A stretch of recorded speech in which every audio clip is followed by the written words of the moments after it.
రురుడు అంతే పాపం. ఆయన ఒక అమ్మాయిని ప్రేమించాడు. ఆ అమ్మాయి చాలా అందంగా ఉంది. ఇద్దరు పెళ్లి చేసుకుందాం అనుకున్నారు. ఓ రోజు పాము గరిచింది. ఆ అమ్మాయి చచ్చిపోయింది. పాము గరిచి చచ్చిపోయేటప్పటికి వీడికి చాలా బాధ కలిగింది. అయ్యో, నేను ప్రేమించిన అమ్మాయి చచ్చిపోయింది, నేను చచ్చిపోతాను.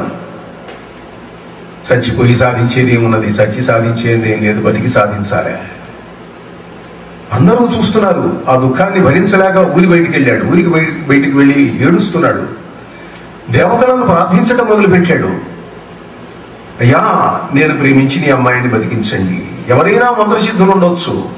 అపరిమితాజ్ఞ చేసియు మహాపురుషుల్ విషతత్వ సంహితా నిపుణులు మంత్రతంత్రములు నేర్చి విధించియు దీనికి విషవ్యపగతమైన జీవవది వచ్చును వాయము చేయరొక్కో.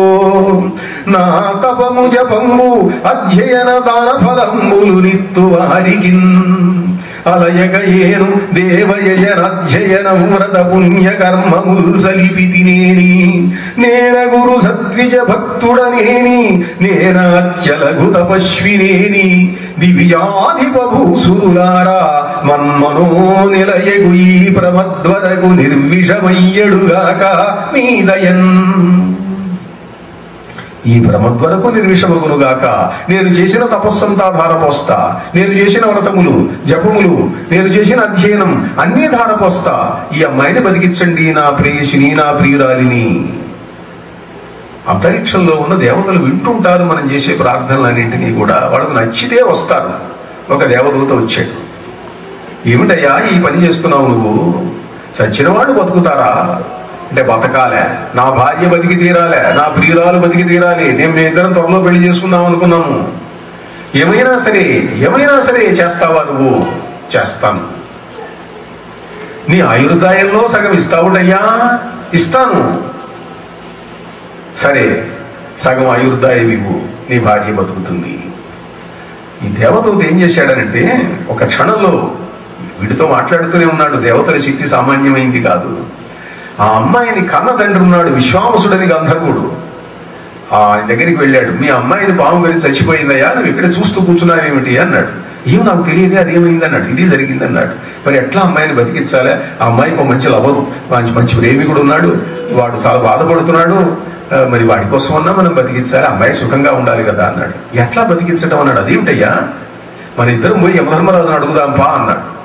దివ్య జాతులకు చెందిన వాళ్ళు కనుక యమధర్మరాజు దగ్గరికి వెళ్ళారు ఇద్దరు కూడా.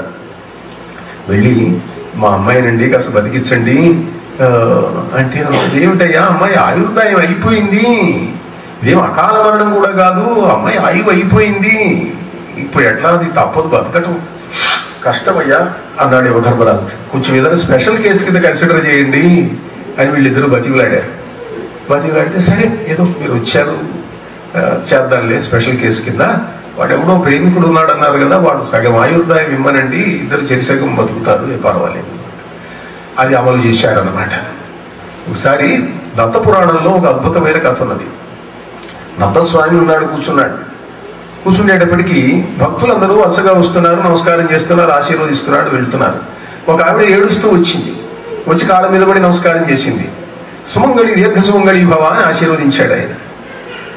అయ్యా నాకు అదేనండి కావలసింది అని. ఏమిటమ్మా అన్నారు పక్కనున్న భక్తులు. మా భర్త మరణించాడండి, అందుకని ఏడుస్తున్నాను నేను. స్వామివారు దీర్ఘ సుమంగళి భవ అన్నారు, ఇంకా అంతకంటే కావలసింది ఏముంది, నా భర్త బతుకుతాడు అన్నాడు. దత్తస్వామి నవ్వుతూ ఆ శవాన్ని తీసుకురండి అన్నాడు. తీసుకొచ్చాను. బతకమన్నాడు, బతికారు. వాడు శిష్యులు భక్తులు ఒక ప్రశ్న వేశారు స్వామివారిని. స్వామి, మీరు బతికిచ్చారు, బాగుంది, చాలా సంతోషం, కానీ వీడు ఎట్లా బతికాడు? వీడు ఆయువు అయిపోతే మరణించాడా, అకాల మృత్యువు వల్ల మరణించాడా? మనిషికి కాల మృత్యువు అకాల మృత్యువు రెండు ఉన్నాయి. అకాల మృత్యువును తప్పించవచ్చు, కాల మృత్యువును తప్పించడం సాధ్యం కాదు. కాల మృత్యువును ఎవరు తప్పించలేరు. అదేమిటది? అకాల మృత్యువు కాల మృత్యువు అని రెండు ఉంటాయా మనుషులకు అంటే ఉంటాయి. గండాలు ఉంటాయి, గండాలను తప్పించవచ్చు. కాల మృత్యు వస్తే ఎవడు తప్పించలేడు. ఇది కాల మృత్యువే ఇతడికి వచ్చింది. మరి ఎట్లా బతికిచ్చారు అంటే తర్వాతి జన్మలోని ఆయుర్దాయాన్ని కొంత ఆకర్షించాను అన్నాడు దత్తస్వామి. ఆయన దత్తస్వామి సిద్ధేశ్వరుడు గనుక, మహానుభావుడు గనుక, మహనీయుడు గనుక ఆ పని చేయగలిగాడు. మామూలు వాళ్ళు చేయలేరు. మామూలుగా అయితే అకాల మృత్యు కాస్త జాతకం చూసుకొని అకాల మృత్యు ఉండే గండాలు కనుక ఉండేటట్టయితే వాటిని కొన్ని జపముల చేత తపముల చేత తప్పించుకోవడానికి అవకాశం ఉన్నది. అలాంటి పని చేయొచ్చు. ఒక చిన్న సంఘటన చెప్తాను. అంటే మరీ పర్సనల్ థింగ్స్ చెప్తున్నాను అని అనుకుంటారేమో, ఒక సంఘటన మాత్రం చెప్తాను. ఈ మధ్య కాశీ వెళ్ళాను నేను. కాశీలో నాతో చాలామంది వచ్చారు. 100 మంది ఉన్నారు. ఒకరోజు కాలభైరవుడు, ఆయన నాకు చాలా ఇష్టం, ఆయనకు నేనంటే ఇష్టం అనుకోండి. నీతో వచ్చిన వాళ్ళలో 3 గండం ఉన్నది అన్నాడు ఆయన. నీతో వచ్చిన వాళ్ళలో 3 గండం ఉన్నది. ఎట్లా స్వామి? నాతో వచ్చిన వాళ్ళకి వస్తే బాగుండదు, వాళ్ళని కాస్త ఇళ్లకు పంపించిన దాకా నువ్వు వాళ్ళ జోలికి పోవద్దు, ఆ గండాన్ని తప్పించు స్వామి. ఈ గండం తప్పితే కొన్నాళ్ళు బతుకుతారు అసలు కాల మృత్యువు దాకా. కాల మృత్యువును తప్పించడం ఎవరికి సాధ్యం కాదు, నీకు తప్ప. ఇది ఆ కాల మృత్యువు. ప్రార్థించాను ఆయన్ను. ఏదో నాతో చెప్పాడు అని అంటే ఏదో నా చేత ప్రార్థింపజేసుకొని వాళ్ళని రక్షిద్దామని అనుకున్నాడేమో ఆయన. చంద్రఖండములతో సరివచ్చునవచ్చు విమలదంష్ట్రాప్రరోహములవాని. ఎంత అందంగా ఉన్నాడయ్యా ఆయన. ఆయన కోరలు ఎంత అందంగా ఉన్నాయి, ఎంత తెల్లగా ఉన్నాయి. చంద్రఖండములతో సరివచ్చునవచ్చు విమలదంష్ట్రాప్రరోహములవాని. పవడంపు కొనలతో ప్రతివచ్చునవచ్చు కుటిల కోమల జటాక్షటలవాని. ఇంద్రనీలములతో ఎనవచ్చునవచ్చు కమనీయతర దేహ కాంతివాని. ఉడురాజు రుచులతో వరవచ్చునవచ్చు చెంచెన్మలాట్టహాసములవాని. సిగుమాలిన మొలవాని చిరుతవాని. చాలా అందంగా ఉన్నాడు కాలభైరవుడు నా కంటికి. ఆయన అడిగాను, రజ్జువు తాల్చివచ్చు యమరాజును వెనుకకు పంప. పాశాన్ని ధరించి వస్తున్నాడు యముడు 3 కబళించటానికి. రజ్జువు తాల్చివచ్చు యమరాజును వెనుకకు పంప. గంగలో మజ్జనమాచరించి నిశి మధ్యను ధ్యానము చేయ. శూలియై గజ్జలను పుష్వీయ పద కంజములన్ కనిపింపజేయునా. కజ్జల రూపునింతలతో కాశికనేలెడి కాలభైరవున్. కజ్జలములాగా కాటుకలాగా ఉన్నాడయ్య ఆయన, నల్లగా ఉన్నాడు. దుర్జయ కాలదండధరు దూరముగా పరువెత్తజేయుని. గర్జన మీద మోజుబడి కాశీకి వచ్చితి. నేను కాశీ ఎందుకు వచ్చానయ్యా? నీ గర్జన విందామని వచ్చాను నేను. దుర్జయ కాలదండధరు దూరముగా పరువెత్తజేయుని. గర్జన మీద మోజుబడి కాశీకి వచ్చితి. శబ్ద శాసనోపార్జితమైన నాదు కవితాకృతి నర్పణ చేయుచుంటినో. నిర్జర పూజ్య పాద ఇక నిదగు చిత్తము నాదు భాగ్యం. స్వామి, నీ చిత్తం నా భాగ్యమయ్యా, కాస్త రక్షించు ఆ 3. అచ్చపు భక్తితో 1 శతాబ్దము క్రిందట వచ్చి ఇచ్చటన్ ముచ్చట తోడ నీ కడనే మోహన రాగము పాడినాడా. 150 సంవత్సరాల కింద వచ్చానయ్యా ఇక్కడికి నేను. అచ్చపు భక్తితో 1 శతాబ్దము క్రిందట వచ్చి ఇచ్చటన్ ముచ్చట తోడ నీ కడనే మోహన రాగము పాడినాడా. నన్నెచ్చటను జనించుటకు ఎందుకు పంపితివి? అయిననేమి నే వచ్చితి. గుర్తు వచ్చే ప్రభువా నన్ను ఎచ్చటి కంపబోకుమా, ఇంకెక్కడికి పంపించబాకయ్యా నన్ను. అలా కాశీలో సంచారం చేస్తూ ఉంటే అనేక అద్భుతమైన విశేషాలు, కాళీ కాలభైరవుల విశేషాలు. అలా ఏదో పాపం ఆయన అంగీకరించాడనుకోండి, వచ్చిన వాడికి మాతో ఆ రోజే ఒకళ్ళకైతే పెరాలిటిక్ స్ట్రోక్ వచ్చింది. ఇమ్మీడియట్గా వాళ్ళని హాస్పిటలైజ్ చేశాము, ఆపరేషన్ చేశారు. ఏదో అది పెరాలిసిస్ కాదన్నారు, ఏదో బ్రెయిన్ సంథింగ్ అన్నారు, ఏదో తలకాయలో చిల్లి పెట్టారు, ఏదో చేశారు. మొత్తం మీద బతికాడు సక్రమంగా, 2 రోజుల్లో బాగైపోయినాడు. మరొకళ్లకు స్వామి చూపిస్తున్నాడు, బస్సు యాక్సిడెంట్ జరుగుతున్నది, బస్సు మండుతున్నది, ఆ మంటలో ఈ వచ్చిన ముగ్గురిలో 100 మందిలో ఒకడు ఆహుతైపోతున్నాడు. ఎలా? ఇందాక మేము వస్తున్నాము, 10 నిమిషాలు ఆలస్యమైంది, దోవలో పెద్ద యాక్సిడెంట్ జరిగి ఉన్నది, పోలీసులందరూ ఉన్నారు అక్కడ, ఎవరైనా మరణించారు ఏమో ఏదైనా. ఒకసారి ఒక రోజు అయితే నేను కళ్ళు మూసుకొని ధ్యానం చేస్తున్నాను, ఇప్పుడే యాక్సిడెంట్ జరిగింది, నేను మరణించాను, నన్ను కాపాడు, నేను ఫలానా వాడిని అని అంటూ ఎవరో ఛానల్లో కనిపించారు. ఇలా చిత్రంగా ఉంటాయి. నేను అన్నాను, స్వామి ఈ బస్సుకి యాక్సిడెంట్ రాకూడదు, అందరూ నైమిషారణ్యం వెళుతున్నాను, నేను ఆ కారులో కూర్చుంటాను, ఎవరికి యాక్సిడెంట్ రాసి పెట్టబడి ఉన్నదో ఆ కారులో నేను కూడా కూర్చుంటాను స్వామి, తప్పించక తప్పదు నువ్వు అన్నాను. స్వామి కరుణించాడు. అలా గమనిక నీదు పాదముల గజ్జల చప్పుడు, అట్టహాసము డమరుక నాదమున్ శునకడంబరమున్ గురుతింపగోరి నేనెమగుచునుంటి కాశీపురి.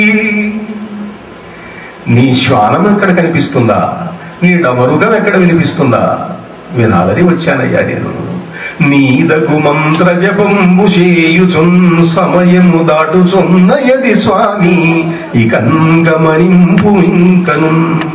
సమయం దాటిపోతున్నది, అలానే మన సమయం కూడా దాటిపోతూ ఉన్నది. మళ్ళీ దేవి భాగవతంలోకి వస్తున్నాను. అలా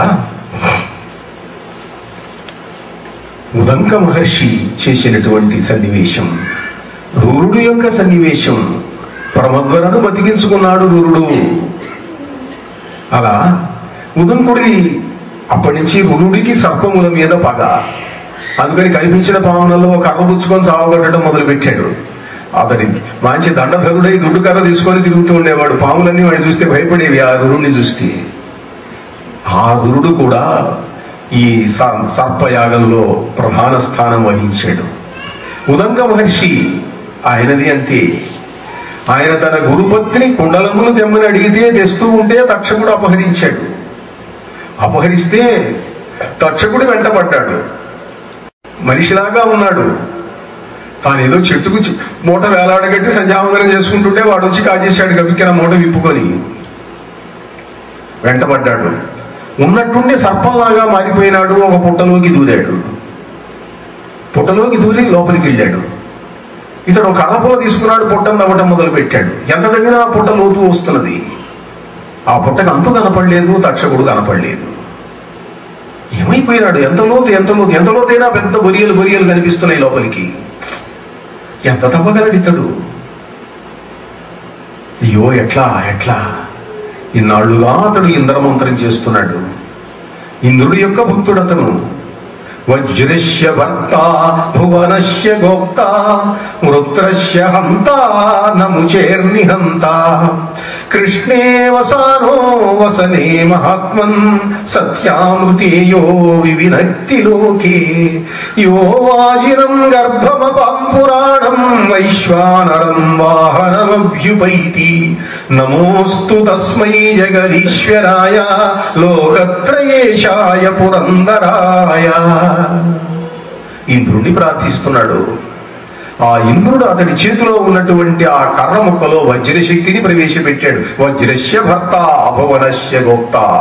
ఇంకా శక్తి వచ్చింది. తవ్వాడు పాతాళం దాకా వెళ్ళిపోయినాడు. మహాసర్పములు కనిపిస్తున్నాయి. అయ్యా తక్షకుడు ఎక్కడ? ఎవడూ సమాధానం చెప్పడు, మీతో మాట్లాడు, వీళ్ళు లెక్క చేయరు ఎవరు. బతిమలాడుకున్నాడు, ప్రార్థించాడు. ఐరావత రాజానః సర్పాః సమితి శోభనాః అతడి వాక్కులో నుండి దివ్యమైనటువంటి స్తోత్రం వస్తున్నది.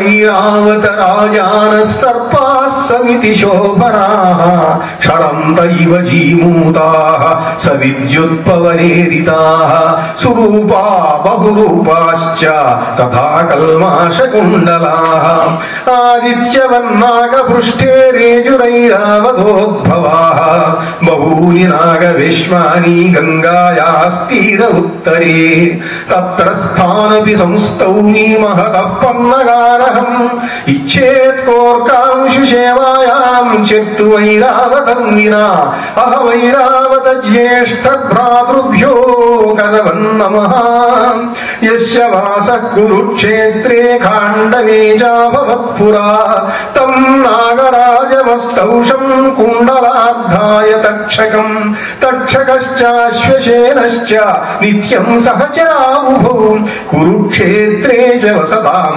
నదీమిక్షుమతీమను జగన్యజస్తక్షకస్య శ్రుతసేనేతి యస్తుతః అవసద్యో మహద్యుమ్ని ప్రార్థయన్నాగముఖ్యతాం కరవాణి సదాచాహం నమస్తస్మై మహాత్మనే. అద్భుతమైన నాగస్తుతి. ఉత్తర హిందుస్థానంలో ఇప్పటికి కూడా దాన్ని పారాయణం చేస్తారు. నన్నయ్య భట్టు గారు దాన్ని అనువాదం చేశాడు. ఆయన కవిత్వం కూడా చాలా బాగుంటుంది. బహువన పాదపాబ్ధికుల పర్వత పూర్ణ సరస్వతీ సహిత మహామహీఫలము అజస్ర సహస్ర పణాళి దల్చి దుస్సహతరమూర్తికిన్ జలధిశాయిక పాయక శయ్యైన అయ్యహిపతి దుష్కృతాంతకుడు అనంతుడు మాకు ప్రసన్నుడయ్యడున్. అరిది తపో విభూతి అమరారుల బాధలు అందకుండగా ఉరగుల నెల్లగాచిన మహోరగ నాయకుడు ఆనవత్సురాసుర వకుటగ్రరత్న రుచి శోభిత పాదునకు అద్రినందనేశ్వరునకు భూషణం వైన వాసుకి మాకు ప్రసన్నుడయ్యడున్. దేవ మనుష్య లోకముల త్రిమ్మరుచున్ విపుల ప్రతాప సంభావిత శక్తియుక్తులు అపార విషోత్కట కోప విస్ఫురత్ పావకతాపితాఖిల విపక్షులునైన మహానుభావులు ఐరావత కోటి ఘోర ఫణిరాసులు మాకు ప్రసన్నులయ్యడున్. గోత్ర మహామహీధర నికుంజములన్ విపినంబులన్ కురుక్షేత్రమునన్ ప్రకామగతి ఖేలన నొప్పి సహాశ్వశేనుడై ధాత్రి పరిభ్రమించు బలదర్ప పరాక్రమ దక్షుడిక్షణ శ్రోత్ర విభుండు తక్షకుడు శూరుడు మాకు ప్రసన్నుడయ్యడు. ఎంత స్తోత్రం చేసినా వాళ్ళు ప్రసన్నులు కాలేదు. అప్పుడు మళ్ళీ ఇంద్రుణ్ణి స్మరించాడు. నరసుర సిద్ధ కిం పురుష నాగనభశ్చర ముఖ్యులెల్లని కరుణయవేచి మండ్రు త్రిజగంబులు నీ కులిశాభిరక్షణ స్ఫురణన చేసి సుస్థిరత పొందు పురందరా సర్వలోక సుందరా శరణంబునాగగు దానవసూదన పాకశాసన. ఇది ఇంకో సందర్భంలో చెప్పింది అనుకోండి భారతంలో, అయినా ఇంద్రస్తుతి కాబట్టి చెబుతున్నాను. అలా ఇంద్రుడు అనుగ్రహించదలుచుకున్నాడు. అక్కడ ఒక గుర్రం కనిపించింది. ఈ గుర్రపు చెవిలో ఊదవయ్యా అన్నాడు. ఆ గుర్రం పక్కన నిల్చొని ఒకడు. ఈయన ఊదాడు. దాంట్లో నుంచి అగ్నులు వచ్చినాయి. పాతాళం అంతా నిండింది. అందరూ భయపడ్డారు. అప్పుడు తీసుకొచ్చి అప్పగించాడు. ఈ ప్రపంచంలో శక్తి ఉంటే మాట వింటారు, బతిమలాడితే మాట వినరు అన్న సంగతి అక్కడ నిరూపితమైంది.